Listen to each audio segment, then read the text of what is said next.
Gracias amigos y amigas por sintonizarnos de nuevo en el programa Reseñas. Adelaida Martínez, una liceísta empedernida, la felicitamos, que ha ganado su campeonato. Normal, señores, Licey campeón. No se le puede dar mucha cancha a estos liceístas. Normal.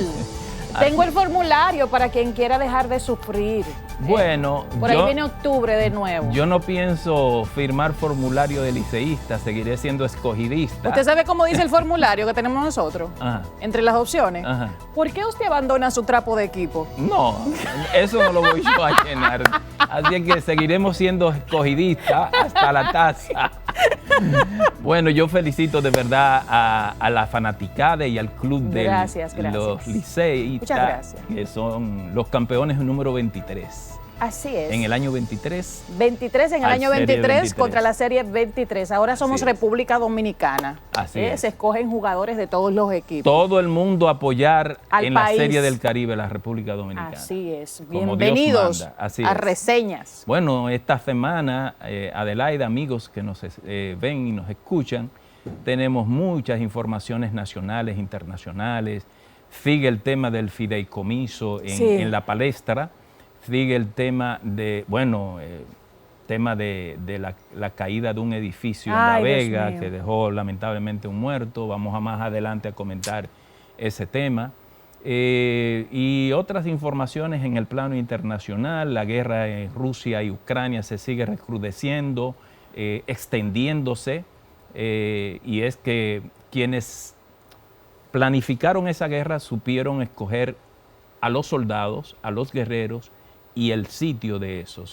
Estamos bregando con cosacos en esa zona de Ucrania. Así es que, qué barbaridad. Si quieres saber lo que son los cosacos, compre el libro de Gogol, que se llama Taras Bulba. Y ahí nos habla cuán guerreros eran y siguen siendo los cosacos de Ucrania. Van a seguir peleando porque esa es su vida, pelear y ser mercenario a veces. Así es que, Dios mío. Bueno, eso sigue en el plano internacional, esa guerra va a continuar. Pero vamos a ver el resumen de noticias que nos tiene Yarito Ortiz, a ver los detalles. Here's the pitch. Conecta batazo. ¿Qué tal, Rafael y Adela? Y felicitar a nuestra liceísta por el triunfo de la corona número 23 del conjunto azul, Adelaida Martínez. Amigos, bienvenidos al resumen de noticias. Después de perder el primer partido de la serie, Licey ganó los siguientes 4 para conquistar la corona y quedar solo como el equipo más ganador de la pelota dominicana. Y es que los Tigres del Licey se proclamaron campeones del torneo de béisbol invernal dominicano tras derrotar 2-1 a las Estrellas Orientales en el quinto partido de la serie final celebrado en el Estadio Quisqueya Juan Marichal. Seguido de esto, el país se prepara para participar de la Serie del Caribe que tendrá lugar en Venezuela. Y nos vamos a Madrid, España, donde el Banco de Reservas inauguró una oficina de representación en la capital española como parte de su estrategia de internalización que permitirá a la diáspora dominicana gestionar servicios bancarios y asesoría financiera relacionada a posibles inversiones y otras operaciones de negocios en su país de origen. En adición, el país volvió a brillar y a dejar encandilados a los asistentes de la Feria Internacional de Turismo FITUR 2023, con un impresionante pabellón donde se destacan los atributos del país y en el que tienen presencia más de 50 empresas ligadas al sector turístico nacional. Lo que más llamó la atención fue el espacio dedicado a una experiencia inmersiva de República Dominicana, donde la gente pudo tener una experiencia tridimensional adentrándose en las majestuosas playas del país, así como los demás atractivos turísticos de Quisqueya y un acercamiento a la obra del artista dominicano Iván Tovar. Asimismo, en el marco de FITUR, el Ministerio de Turismo junto a Promiches anunciaron nuevos proyectos para el desarrollo del polo turístico de Miches, los cuales alcanzan más de $735 millones entre inversiones públicas y privadas. Pasando a otras informaciones, el país se posiciona por segundo año consecutivo con un récord histórico en exportaciones en 2022. De acuerdo con los registros preliminares de la Dirección General de Aduanas, según el reporte, la cifra asciende a más de 12 millones. En el plano judicial, el exdirector de la OISOE, Francisco Pagán, se declaró culpable por los hechos que se le imputan en el caso denominado Antipulpo. En cuanto al caso Medusa, el juez Amaury Martínez ordenó en la madrugada del miércoles el cese de la prisión preventiva a favor del ex procurador general de la República, Jean Alain Rodríguez, otorgando una garantía económica y prisión domiciliaria luego de 18 meses en prisión preventiva. En otras informaciones, un edificio comercial en la provincia de La Vega se desplomó, dejando al menos una docena de heridos y una persona fallecida. El desplome ocurrió en una tienda de la empresa Multimuebles. En este sentido, el presidente de la República, Luis Abinader, informó que solicitó una investigación del colapso del edificio para identificar las posibles responsabilidades del siniestro. A través de un mensaje que difundió en su cuenta de Twitter, expresó que el gobierno actuó tan pronto como fue notificado. Y en el plano internacional, la policía colombiana incautó cerca de medio centenar de armas de desilencia de la FARC en el departamento de Nariño, fronterizo con Ecuador, en el que ha sido el mayor decomiso de los últimos años en el país, informaron las autoridades. En otro orden, al menos 20 personas han muerto a causa de las tormentas que desde finales de diciembre pasado azotan el estado de California. El mal tiempo causó cortes de electricidad que afectaron a miles de hogares, inundaciones de carreteras, caídas de árboles y deslizamientos de tierra, entre otras consecuencias. Y el ministro japonés Fumio Kishida anunció planes para degradar el estatus legal del COVID-19 al equivalente de la influenza estacional en la primavera, una decisión que relajará aún más el uso de las mascarillas y otras medidas preventivas en momentos en los que el país busca regresar a la normalidad.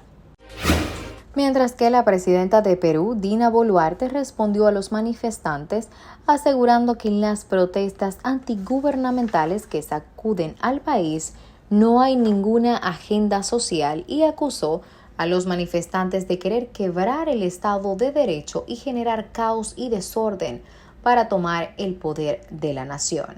En sus protestas no hay ninguna agenda social que el país necesita. Ustedes quieren quebrar el Estado de Derecho. Ustedes quieren generar caos y desorden para, dentro de este caos y desorden, tomar el poder de la nación, declaró la presidenta en un pronunciamiento. Hasta aquí el resumen de noticias. Yarit Ortiz para Reseñas. A mitad de semana, Rafael, ocurrió una tragedia en La Vega, lo decíamos al principio en la introducción.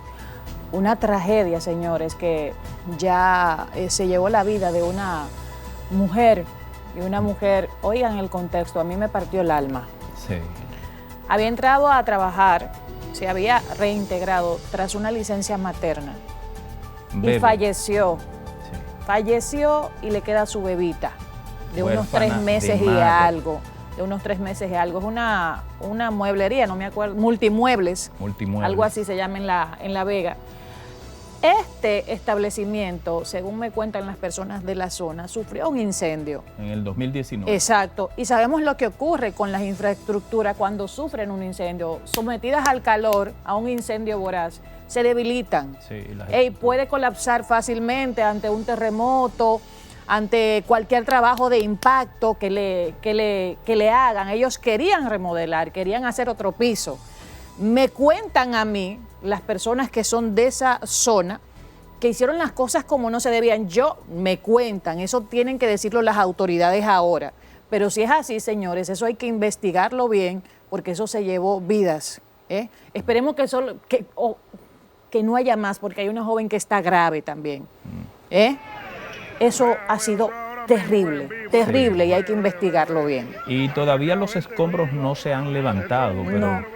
El Colegio Dominicano de Ingenieros, Arquitectos y Agrimensores, CODIA, según se ha dicho, ha dado una opinión de que eso todavía no tenían el permiso para funcionar ahí.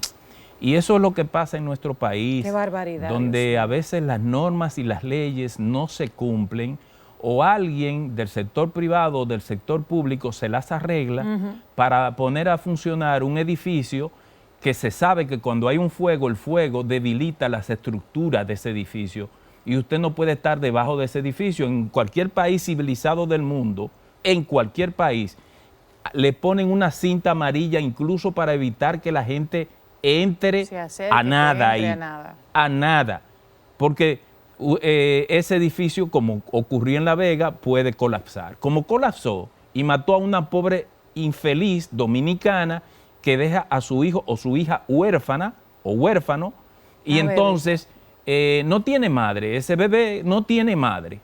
Y el que no debe tener madre es el dueño de ese negocio, si realmente, como se dice, no tenía permiso para ponerlo a funcionar. Ojalá que la justicia en este país funcione con ese caso, para poner un ejemplo.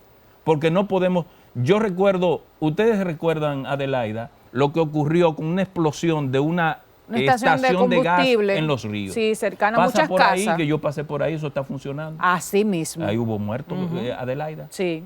¿Por qué? En medio de un vecindario.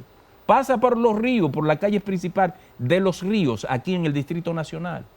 Entonces, aquí hay que cumplir la ley, porque eso tiene a uno harto de que la gente haga lo que le da la gana. En el semáforo se va en rojo, echan la basura donde no tienen que echarla, que ya el camión pasó. Eso tiene a uno harto. Entonces, la autoridad, en este caso, tiene, por ejemplo, el CODIA tiene que dar un informe oficial y ahí tiene que actuar el fiscal de Santiago, en ese caso, para ver qué pasó ahí. Porque esto no puede quedar así.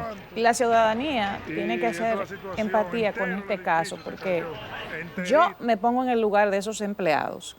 Yo puedo estar en mi trabajo, entro de vacaciones, lo que sea, en una especie de negocio así, y ya mi vida se fastidia ahí por la irresponsabilidad. Y yo no estaba en un teteo, yo no estaba andando, y fui a trabajar para la manutención de mi familia. Por la irresponsabilidad de otros, no por la irresponsabilidad mía como empleada. O sea, son cosas que uno tiene que elevar la voz y llamar la atención para que esas cosas no sigan pasando. Vamos a ver cuáles son los resultados del informe que rindan, pero hay muchas cosas que suenan que no son buenas. Adelaida, uno trata, por lo menos en el caso particular mío, de ser justo. Y uno no siempre logra ser justo, porque nada es absoluto. Pero yo quisiera que se hiciera una investigación seria. Y el responsable o los responsables caigan presos todos, llámese como se llame. Así es que seguimos con el programa.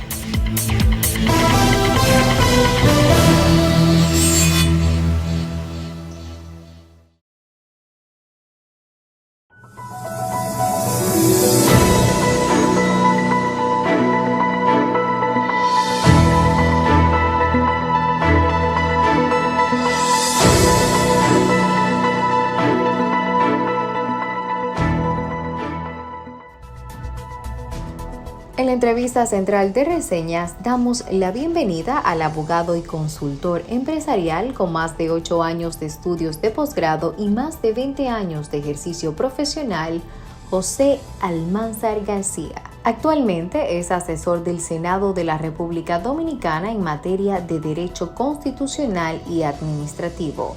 Ha sido también asesor del Departamento de Regulación del Instituto Dominicano de las Telecomunicaciones desde el año 2016 hasta el 2020. En la entrevista central de Reseñas damos la bienvenida al abogado y consultor José Almanzar García. Continuamos con Reseñas. Llegamos al segmento de la entrevista, Adelaida. Sí. Hoy con una grata visita el doctor José Almanzar García, quien es doctor en Derecho Constitucional y Administrativo, pero además tiene muchas especialidades y hoy vamos a conversar, así es que sobre muchos temas. Mucho gusto tenerlo en el programa. Bienvenido, José Eliseo Almanzar. Estábamos hablando de los apellidos, de los nombres antes de entrar aquí. Es que bastante interesante y curioso conocer un poquito, aparte de los orígenes de los a él mismos. lo conocen más por Eliseo Almanzar García. Eliseo. José, pero José se nos queda más grabado. Sí. Es que somos como 2.5 millones de José. De José, sí. Es más fácil. Bueno, pues estamos conversando. Pero bueno, gracias por la invitación y a su disposición aquí. Bueno, nosotros hacemos un esfuerzo, Eliseo, de que en este programa los temas que tratemos, la audiencia pueda edificarse de manera correcta, porque muchos se tratan en la opinión pública y la mayoría del pueblo dominicano no sabe de lo que se le está hablando.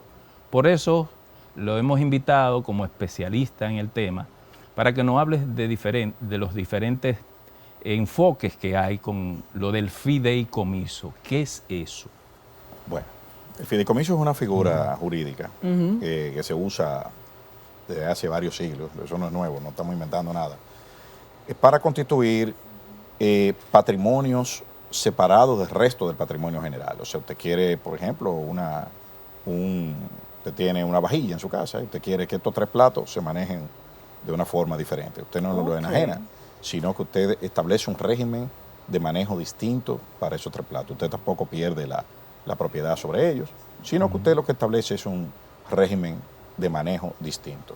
Eso es, en lenguaje llano, un fideicomiso, que puede tener varios propósitos. Algunos pueden tener administrar patrimonio, otros ejecutar alguna función X, etcétera. O sea, ponga el ejemplo, por ejemplo. Por ejemplo, yo puedo constituir en un fideicomiso, tengo una fortuna, yo soy una persona acaudalada, que Dios lo oiga. En orden divino. Incluyanos a nosotros. Entonces, por ejemplo, usted es una persona acaudalada, vamos a ponerlo a usted de ejemplo, tiene X cantidad de millones de dólares o propiedad. Usted dice, bueno, mire, yo voy a constituir un fideicomiso para que me manejen estas 3 casas, porque yo estas casas las voy a destinar a una fundación de beneficencia. Y ellos van a manejar eso, la van a alquilar, por ejemplo, y con el dinero que produzcan 2 de ellas, financian la tercera, etcétera. O sea, es un sistema de gobierno de patrimonio. Y en términos prácticos, ¿cómo se constituye eso? Hay un contrato de fideicomiso. Los fideicomisos llegan a República Dominicana en la ley 183-11, que es la ley que crea el sistema de fideicomiso para vivienda. Y tiene una parte donde se maneja el proceso de embargo inmobiliario, crea un procedimiento especial. Entonces se crea esa figura para vivienda, para constituir patrimonio y garantizar las construcciones. Recuerden que en el mercado inmobiliario dominicano se daban muchas personas que compraban propiedades a promotores, el proyecto se quedaba a medio talle, entonces se perdía. Entonces el fideicomiso se crea esa propiedad, una fiduciaria, administra y entonces ejecuta la construcción, recibe el dinero de los compradores y garantiza en el medio ni que usted como comprador va a recibir la propiedad y que el proyecto no se va a quedar a medio camino. ¿A qué se atribuye este ruido que ha surgido de repente? Cuando ya hay un referente, usted lo ha explicado, lo hemos escuchado de otros entrevistados también, hay un referente que explica que esta figura jurídica, pues depende de cómo se maneje, es segura y garantiza el Estado, ¿verdad?, en lo que pueda invertir. ¿A qué usted atribuye este ruido por parte de algunas voces que dicen que eso es negativo para el país y que por eso no ha pasado un proyecto de ley que ahora se va a conocer a través de la extensión de la legislatura? Mire lo que sucede. Nuestro cerebro, por naturaleza, es una máquina de clasificación. Y en esa clasificación nos induce a muchos errores. Nosotros tenemos un pensamiento para usarlo en términos bíblicos, maniqueo. O sea, es sí o no. Sí. Nosotros pensamos en términos binarios, la naturaleza, claro, oscuro, grande, pequeño. O sea, en términos binarios. Entonces, ahí viene la construcción, bueno o malo. Pero, como los chinos, el yin y el yang. No hay nada tan malo que no tenga nada tan claro que no tenga un punto oscuro, ni nada tan oscuro que no tenga un punto claro. Entonces, esto tiene sus ventajas y tiene sus particularidades. las cosas a veces es como se presenten. Exacto. ¿Qué sucede? Hay una desconfianza del ciudadano en la administración que es hasta cierto punto sana en la democracia. El ciudadano tiene que estar vigilante de lo que hacen los administradores. Así y entonces, ahí sí, eso unido a ruido, a temas políticos, a conveniencias particulares, entonces se contamina un poco el debate. Pero a nivel técnico, la ley que cursa en el Congreso ahora tiene unas cuantas fallas, todo es perfectible, todo es mejorable en la vida, o sea, la intención es buena. Ahora, eso es lo más importante, que la intención es buena. Claro, hay que regularlo. Yo creo que todo el mundo aquí está de acuerdo. No, y que los especialistas vean esos fallos y se corrijan en el camino. Por supuesto. Lo que pasa es que a veces a los especialistas tú lo buscas y para que te digan lo que tienes que hacer, tú haces lo contrario. Sí. ¿Entiendes? Pues el especialista te dice... O lo busca para justificar buscar un especialista. Exacto. El especialista a veces te dice lo que tú tienes que hacer, pero tú no lo haces porque no te conviene. Así mismo. Entonces, es así. ¿Cuáles son las fallas que usted le ve? A ver, sí. Mire, en el proyecto de ley hay un tema, primero es ley orgánica. Eso importante. es lo primero. Sí. Ya ahí tenemos una falla de procedimiento. En el procedimiento de aprobación hay una falla. Porque era la 2/3 parte, ¿verdad? Claro, 2/3 parte puede formar mayoría. Sí. O sea, no es 2/3 parte de la matrícula, eso hay que aclararlo. Sí. Después de formar mayoría, quórum, mejor dicho, o sea, mitad más uno, de esa mitad más uno tiene que votar 2/3 parte. Así es. Para que el proyecto de ley sea aprobado con el procedimiento válido. Entonces, ¿por qué orgánica? Bueno, porque modifica varias leyes orgánicas. Por ejemplo, la ley 200-04, que es la ley de libre acceso a la información pública. El régimen de información pública de un fideicomiso es diferente al del manejo de una entidad pública común y corriente. Por ejemplo, se modifica la ley orgánica de presupuesto. No la ley de presupuesto anual, sino la orgánica de presupuesto, que es la que dice, divide los capítulos, partidas, los mecanismos de toda relación. Toda la estructura con la que se fue. Esa ley también queda modificada de soslayo. Y varias, son 3 o 4 leyes que son orgánicas todas, que quedarían modificadas en ese tema. Está también el tema de la ley 340-06 de compra y contrataciones públicas, que hay cierta... Y yo diría que ese es el menor de los problemas, el de la ley de compra y contrataciones. ¿Por qué? Porque eso es una ley. Una ley se modifica con otra ley. Eso es fácil. Pero la orgánica... exacto, pero tiene que ser orgánica. Hay también un recelo con el tema de la enajenación del patrimonio. Hay unos ruidos fuertes con eso. Pero eso está claro, la Constitución es muy clara. Para enajenar patrimonio tiene que ir al Congreso. ¿Cuál es el otro cuestionamiento? Deuda pública. La capacidad de endeudarse, Estado, de endeudarse que tendrían los fideicomisos. Es claro que al tratarse de un patrimonio estatal, que sería puesto en garantía en los posibles mecanismos de endeudamiento que hay en los fideicomisos, está claro que eso es deuda pública. Eso es deuda pública. O sea, tú no puedes crear un mecanismo que le haga un bypass al Congreso para endeudarte. Entonces ahí habría que también... llevarlo al Congreso eso en el momento que vaya... Habría que ajustarlo. Habría que ajustarlo. Yo he visto contratos de fideicomiso, porque aquí hay varios fideicomisos ya que están operando, con contratos de fideicomiso que tienen una serie de cláusulas, cuestiones... Ciudad Juan Bosch, por ejemplo. Claro.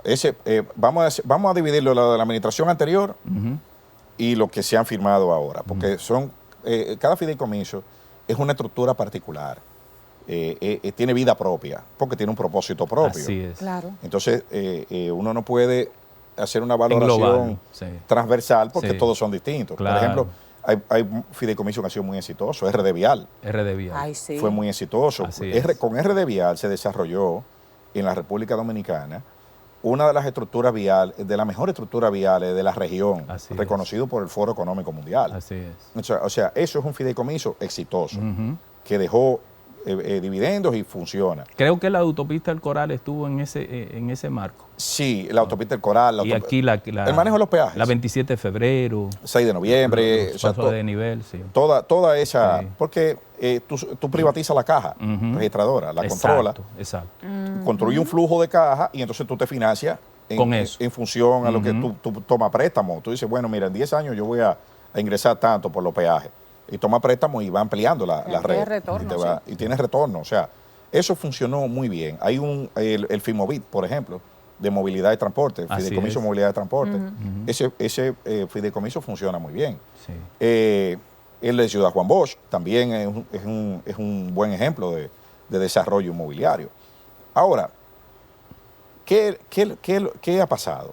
Esos fideicomisos que mencioné, todos operan bajo la ley 340-06. Usted entra a los portales de internet y usted ve cómo ellos compran y quieren. ¿Qué es lo que está pasando? Que aquí se han firmado una serie de fideicomisos en esta administración que tienen cláusulas de huida a esa ley. Por ejemplo, a ver, hay un fideicomiso, uno de ellos, yo no voy a decir cuál, para no entrar en conflicto de interés, pero hay uno de ellos, no, dos, que eso que yo lo he visto, los contratos, que establecen que el fideicomiso va a cumplir los principios de la ley 340-06 en la medida en que no afecten los intereses del fideicomiso. No, o sea, al revés. Yo me estoy saliendo del cuerpo de la parte normativa de la ley que contiene las reglas y me estoy yendo a los principios, pero le estoy poniendo una coletilla que yo lo voy a cumplir en la medida, yo voy a cumplir solo los principios y en la medida que no afecten los intereses del fideicomiso, que lo determino yo mismo. O sea, un comité técnico determina cuáles son los intereses. Pero eso es incongruente. Bueno, ¿Por qué es incongruente? Escúcheme.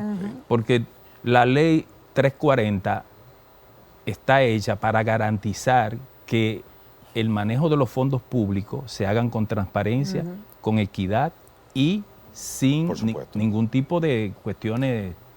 Ahora, tú no puedes bypassear esa ley. El derecho, claro, y se bypasseó. Y no una vez, varias veces, porque hay varios contratos de fideicomiso que dicen eso. Ahora, por ejemplo, ¿qué es lo que pasa? ¿Cuál es el tema aquí? Porque esto es un juego de interpretaciones. La ley 340 la tenemos ahí. Sí. Pero cuando un contrato de eso llega al Congreso, el Congreso no puede cambiarle ni una coma. Porque el Congreso aprueba o rechaza. No es en el ejercicio de su potestad legislativa. Es aprobar o rechazar. Entonces el contrato viene hecho y usted como Congreso pues tú puedes ejercer tu rol de fiscalizador, todo lo que sea. Pero usted tiene dos salidas nada más. No le cambia ni una coma. Usted aprueba o desaprueba o rechaza. En cambio, cuando es un proyecto de ley, eso se discute. Exacto. Y se le cambia lo que sea. Entonces ahí es donde está el truco. Esos contratos, y eso va a traer serio cuestionamiento a nivel judicial, porque esos contratos, muchos de ellos, el fideicomiso enormes aquí, por ejemplo, el fideicomiso pro Pedernales, es un fideicomiso gigantesco. Sí. O sea, son millones de metros cuadrados. Yo me atrevo a decir aquí que eso es más grande que Punta Catalina. Sí, claro que sí. Mucho más grande. Ahora, para darle seguimiento a esa narrativa suya, yo quiero hacer un señalamiento a ver si entendí lo que está explicando y la audiencia también. Está el proyecto aprobado en la Cámara de Diputados. Según usted ha dicho, no sé si interpreté mal, se aprobó como ley orgánica sin la 2/3 parte. Si esto tiene que ir al Senado. De ir al Senado, porque ya terminó la legislatura, hay que comenzarla a discutir de nuevo, o ese mismo proyecto iría al Senado tal cual la Cámara lo sancionó. Lo que se aprobó en el Senado. En la Cámara. En la Cámara, perdón. Sí. Hay unas modificaciones con lo que se aprobó en el Senado. Entonces eso tiene que volver al Senado. Una legislatura extraordinaria es una extensión de la otra.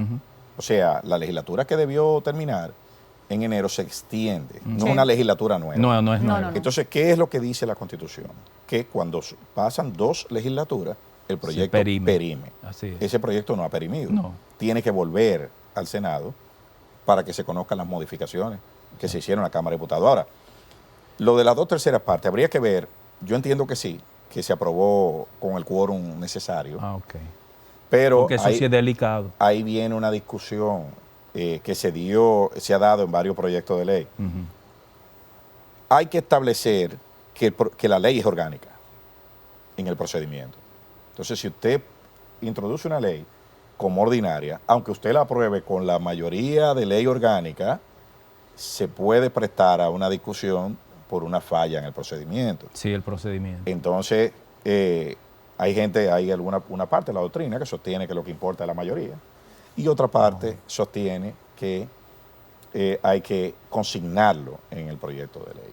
Sí, pero ya esa discusión es vieja en este país de ley ordinaria y ley orgánica. Y yo no soy abogado, pero sí entiendo por lo que he leído que una ley orgánica es una ley especial, de un régimen especial.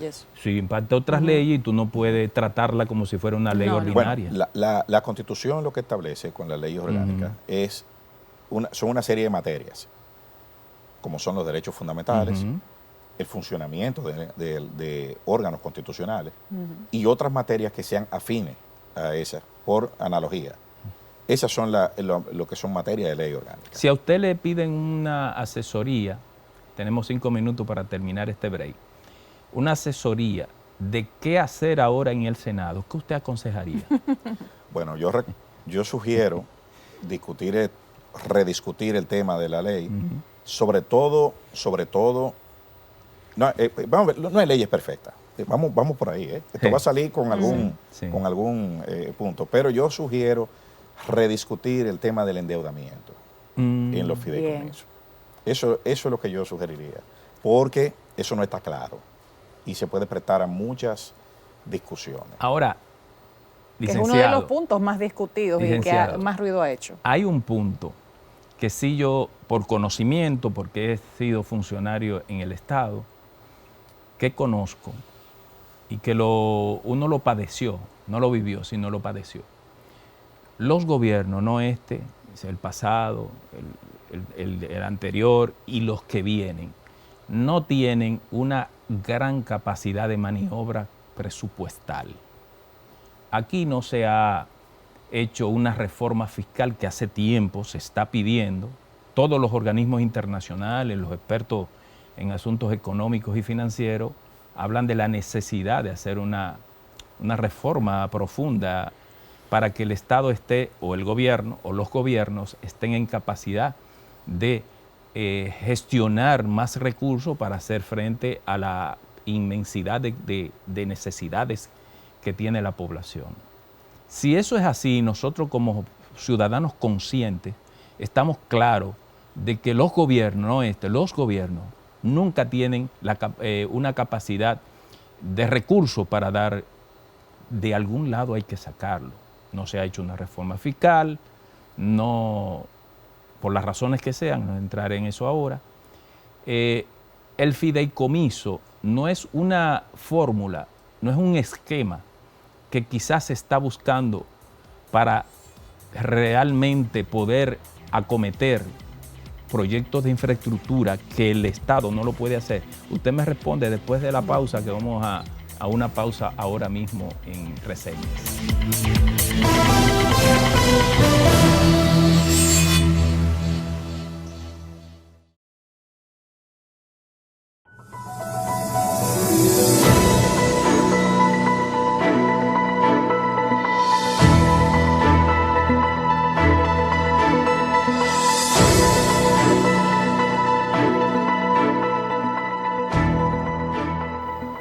Gracias por continuar con Reseñas. Nos acompaña Rafael, el abogado Eliseo Almanzar, José Eliseo Almanzar. No ¿verdad? Le deje el apellido de su mamá. García. Quedaba con la pregunta de Rafael en el primer bloque, muy importante, sobre el fideicomiso. ¿Es un recurso para el Estado poder realizar proyectos con los cuales no cuenta los recursos porque hay una coyuntura de pandemia, déficit, qué sé yo cuánto, no se ha hecho una reforma fiscal? ¿Es propio, es válido el fideicomiso para poder lograr estas cosas desde el Estado? El Estado tiene el problema el mismo problema que el ciudadano común y corriente. Exactamente. Necesidades infinitas y recursos limitados. Así mismo. Entonces, cualquier herramienta, usted en su casa busca cómo economizar y cómo financiarse. Es lo mismo. Ya lo sabe. Es lo mismo. O sea, el Estado lo que está buscando es activos valiosos, tratar de, con esos activos, conseguir financiamiento y expandir sus operaciones. Exacto. Y financiarse. Entonces, eso es un mecanismo idóneo.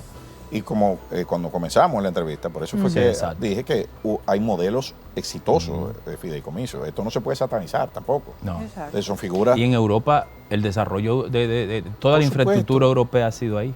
Por supuesto, hay modelos exitosos de fideicomiso. Lo que sucede es que, como dije al principio, esta discusión se contamina mucho. Así es. Porque hay muchos intereses, por ejemplo, y hay precedentes. El presidente de México, Andrés Manuel López Obrador, deshizo muchísimo fideicomiso cuando llegó, porque ese era parte de su discurso de campaña. Pero bueno,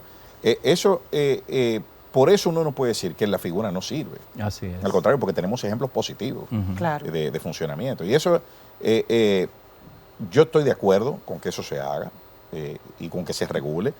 De hecho, por ahí fue que debió haber empezado esta administración, por intentar regularlo y no suscribir 7 u 8 fideicomisos sin ninguna ley, con cláusulas como la que yo les expliqué anteriormente.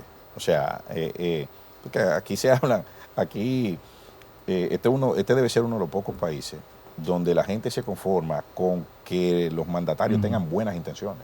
Sí. O sea, yo la verdad es que veo eso y el dominicano, que es desconfiado por naturaleza, confía en las buenas intenciones de alguien. O sea, eso es una cuestión. El reto del liceo es hacerlo bien. Por supuesto. Hacerlo bien. Y hacer lo posible, porque a veces el ciudadano tiene unas expectativas y no son realizables. Y que estos ruidos a veces son necesarios cuando se trata de algo tan delicado. Ahora, escuchando a Eliseo y todo lo que contempla, ¿verdad? Algo tan prometedor y tan comprometedor al mismo tiempo, es bueno que se discuta y que se ajusten las cosas que se tienen que ajustar. Por ejemplo, en el fideicomiso pro Pedernales, para mencionar un caso, el comité técnico es el que determina las necesidades. O sea, mira, necesitamos hacer aquí, por ejemplo, un acueducto. Determina los estudios técnicos, el presupuesto, contrata, o sea, hace todo. O sea, pone en garantía, busca los financiamientos, o sea, lo hace todo. Entonces, con unos temas de acceso a esa información y de nivel de intervención, que no son como los de los ministerios normales. Y de acuerdo a otras experiencias, ¿cómo deberían funcionar, Eliseo? Bueno, si hay experiencias, debe haberlo. No, yo pienso que lo que no debió pasar es que esos contratos de fideicomiso fueran tan laxos en esa. Eso fue lo que no debió pasar. Porque si se hubiese hecho como RD Vial o como los Ciudad Juan Bosch, como los demás, que tienen la obligación de cumplir la ley 340-06 y publicar, ya fuese otra la realidad.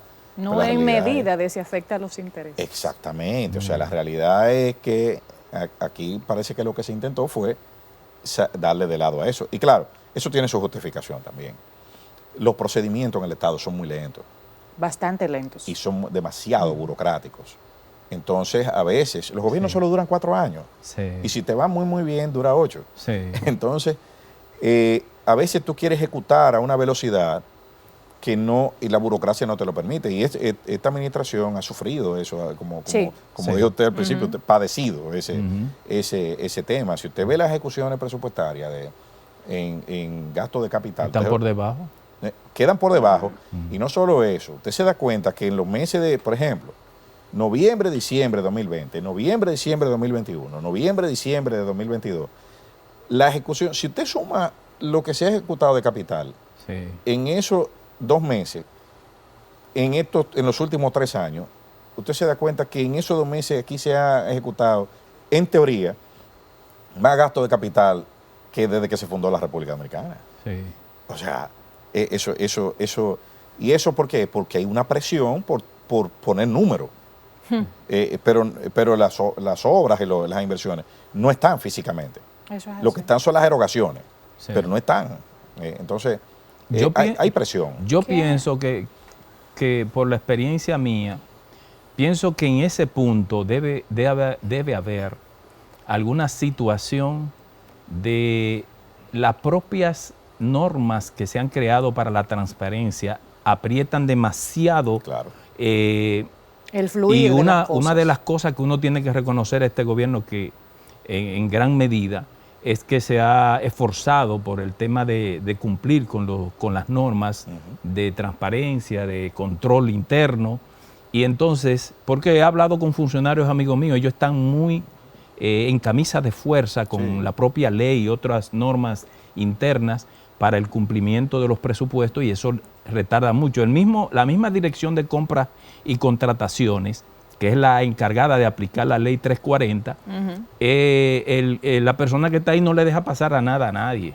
Y uno escucha eso. Entonces, quizá hay un aspecto, ese aspecto también es el que prima en eso. Y usted ve en la ejecución presupuestaria, por ejemplo, las partidas que no requieren ley 340, o donde la ley 340 es más laxa, es más suave, es más laxa, van en un nivel de ejecución de 100%. Así es. Por ejemplo, gasto corriente, gasto de personal, el gasto de publicidad, por ejemplo. Sí. Publicidad no es tanto. Sí. Eso no pasa los filtros de la ley 340. Así es. Y eso se ejuta a una velocidad. Entonces, usted se da cuenta que el problema es de cumplimiento de la ley.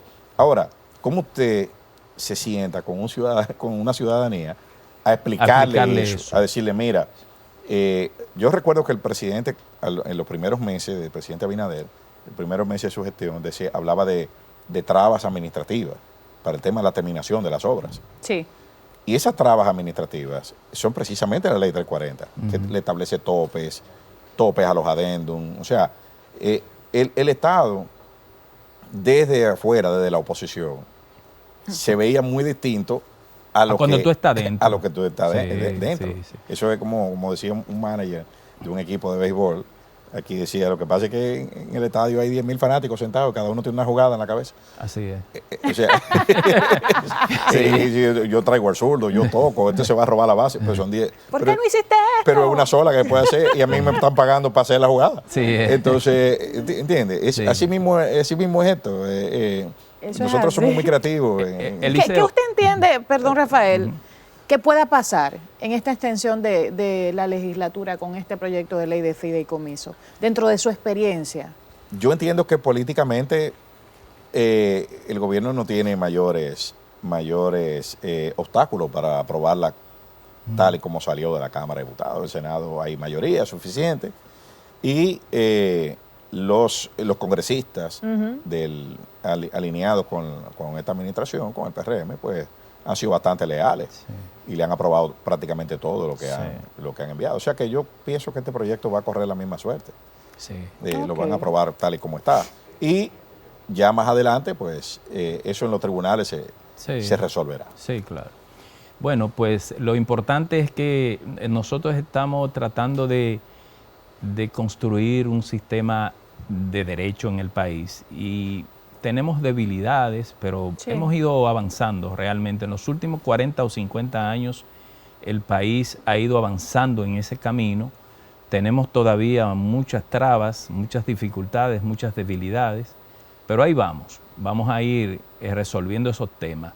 Eliseo, no queremos que el programa se termine sin poder tocar un tema.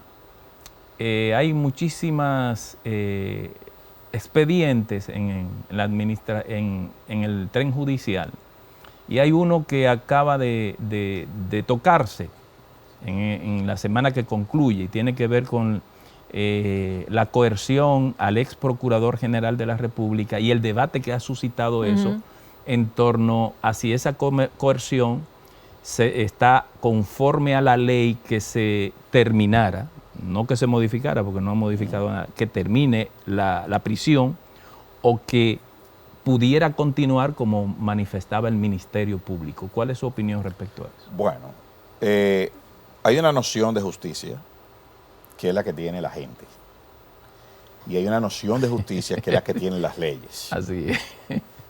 Entonces, vamos a estar claros. ¿Qué dicen las leyes? Tenía que cesar la medida, no variársela. Era el cese de la medida.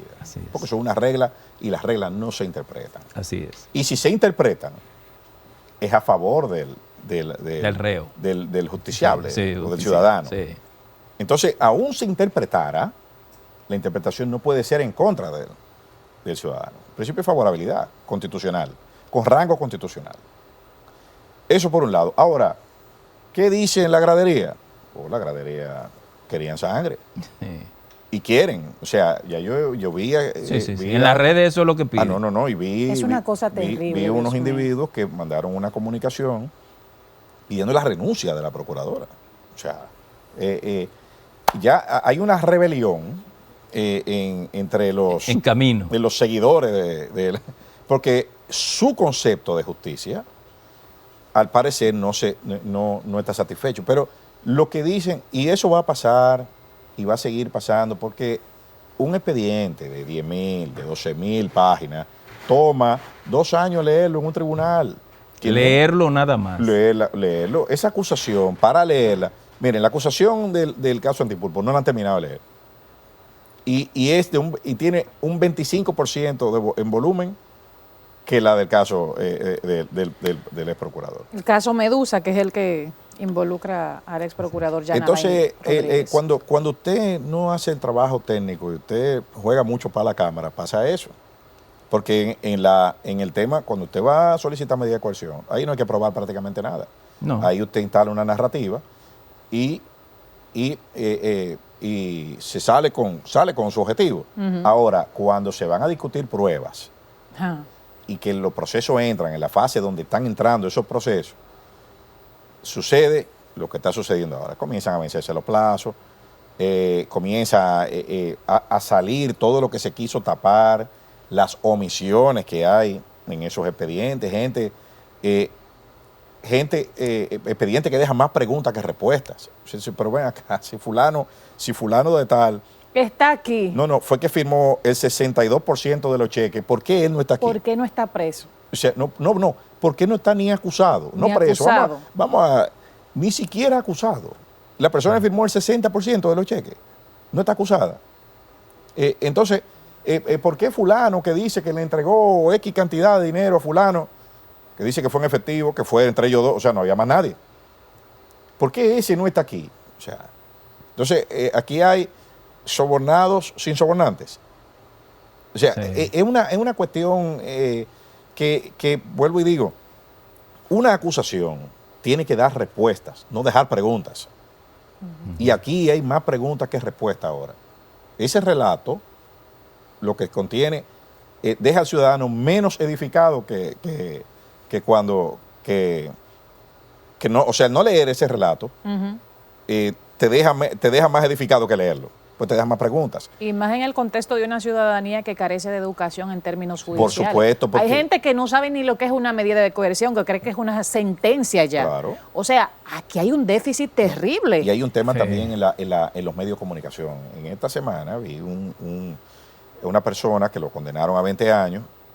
Entonces dice el titular. Por un celular y 500 pesos. Y no fue así. Eso no fue así. Fue un robo con agresión. Con agravante, con violencia. El hombre le cortó 2 dedos. Dos dedos a un hermano de la víctima que así lo identificó. Así es. Entonces eso no es el producto. La gente, no, que se robó un salami 10 años. Sí, pero eso fue un robo con escalamiento, con fracturas, ¿entiendes? O sea, no es... No es tan sencillo como lo presentan los medios. Por eso es que hay que irse al contexto y no quedarse en el titular. Por eso yo digo, siempre desde el principio estoy opuesto a que se utilicen los medios para crear cierta tendencia de opinión pública respecto a temas. Independientemente de mi parecer, yo tengo un parecer sobre lo que pasó en la administración pasada. Yo tengo un parecer. Ahora, mi parecer yo no lo puedo imponer mediante un manejo de la opinión pública. Yo actúo así. Decía Roger Ailes, el ex ejecutivo de NBC en Estados Unidos, decía, la gente no quiere estar informada, quiere sentirse informada. Entonces, por eso es que se ha dado que son dos cosas distintas. Nuevo género, exacto, este nuevo género de información ligado al sentimiento, que es el infotainment en Estados Unidos. O sea, es información que conecta con lo que la gente le gusta oír. Claro. Por eso te ve los programas, los reality show, todo eso. Sí.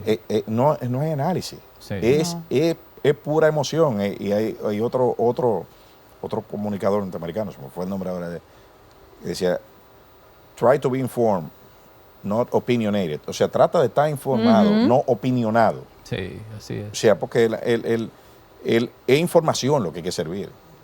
Y que la gente opine, pero a través de, o sea, pelear contra los prejuicios de quien emite la noticia es muy difícil. Y es que eso en términos de comunicación, eso viene de muy atrás. Incluso en la guerra de independencia de Cuba se produjo una situación, el dueño del New York World, Joseph Randolph, que es la antítesis de Pulitzer, Joseph Pulitzer, manda a su principal dibujante a La Habana a cubrir el tema de la guerra de independencia. Y el reportero lo llama de allá, no, pero yo no veo nada aquí. Hazme el dibujo que yo construyo la narrativa. Qué fuerte. De ese entonces. Entonces, gracias, Eliseo, por esta amable conversación y que nos ha ilustrado, y yo sé que ha ilustrado a la audiencia de Reseñas por estar con nosotros, y de verdad, en otro momento lo estaremos tocando las puertas para que pase por aquí de nuevo. El honor ha sido mío y yo feliz de volver.